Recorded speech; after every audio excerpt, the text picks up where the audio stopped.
بسم اللہ الرحمن الرحیم۔ میری عزیز بہنوں، بیٹیوں اور بھائیوں، میں خواتین کے حقوق، بیوی کے حقوق بیان کر رہا ہوں۔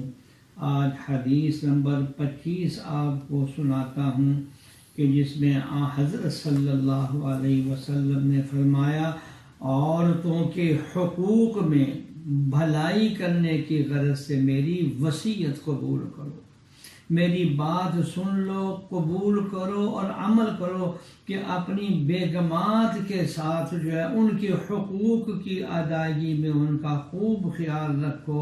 اور آگے فرمایا، اس لیے کہ عورتیں جس پسلی سے پیدا کی گئی ہیں وہ ٹیڑھی ہے، اور سب سے زیادہ ٹیڑھی اوپر کی پسلی ہے۔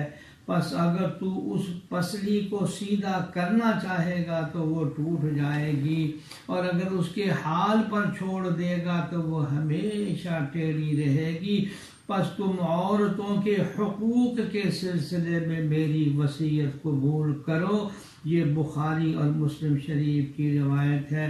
میرے شیخ الاسلام حضرت مولانا محمد تقی عثمانی دامت برکاتہم نے ایک عجیب نکتہ بیان فرمایا یہ ٹیڑھا ہونا عورتوں کے اندر حسن پیدا کرتا ہے۔ جیسے آپ عید کا پہلی تاریخ کا چاند دیکھیں تو وہ سیدھا ڈنڈے کی طرح نہیں ہوتا، لاٹھی کی طرح نہیں ہوتا، ٹیڑھا ہوتا ہے، اور کس قدر لوگ اس کو دیکھ کر خوش ہوتے ہیں، اور اگر وہ بالکل سیدھا ہو تو قطعاً خوشی نہ ہوگی۔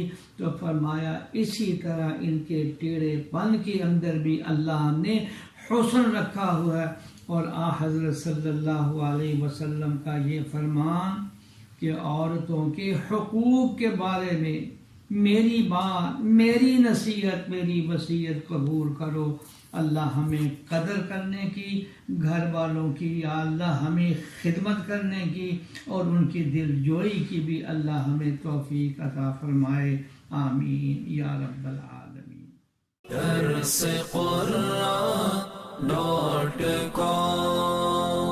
www.darsequran.com